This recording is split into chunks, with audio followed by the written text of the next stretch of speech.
Hey loves, welcome to my beginner crochet series. If you've never crocheted before or you just pick up a hook and went, what now? You're in the right place. We're starting from scratch today. I'll show you the basic tools, the easiest stitches, and tips that helped me when I was just starting. So grab your yarn, chill out, and let's learn crochet together. Today, we're learning how to read the crochet pattern while going over the basic beginner stitches. So I'm using a 3.5mm crochet hook. Let's get started. So first, we'll start with the slip knot. Hold your yarn like this. Now use your thumb and point your finger to make a loop. Then grab the working yarn and pull it through. Easy. Now insert your hook into the loop and tighten just a little. Next is the foundation chain.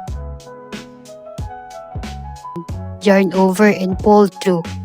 Keep repeating that. You'll notice in patterns that the chain stitch is shown as a small oval or a little circle. And that is the foundation chain. Now let's do a slip stitch, one of the simplest one. Insert your hook into the next chain, yarn over and pull through both the stitch and the loop on your hook. That's it. Super simple. So in diagrams, the slip stitch is usually just a small solid dot. Let's move on to single crochet. In pattern diagrams, you'll often see the symbol for a single crochet as a plus sign, an X, or sometimes a little T. Next is the half double crochet or HDC. This stitch is a bit taller than a single crochet and creates a really nice fabric. The symbol for HDC looks like a T with a short line across its stem. Now, let's do a double crochet or DC.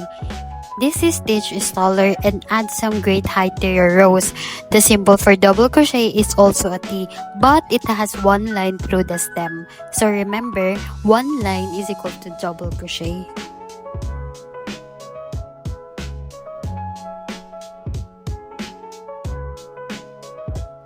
Let's get one step taller, the triple crochet, also called treble crochet.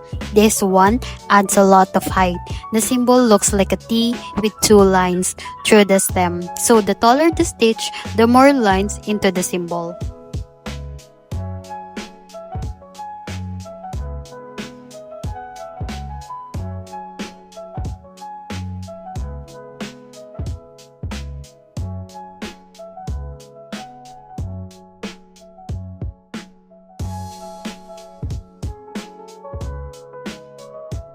Now, let's talk about front loop and back loop. If you look at your stitch from the top, you'll see it form a little V.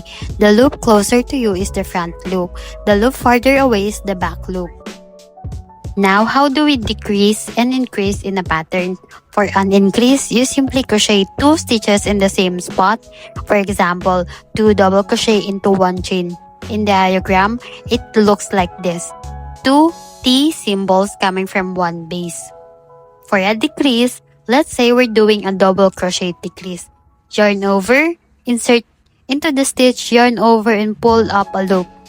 Pull through 2, but don't finish. Yarn over again, go into the next stitch, pull up a loop and pull through 2 again. Now you've got 3 loops.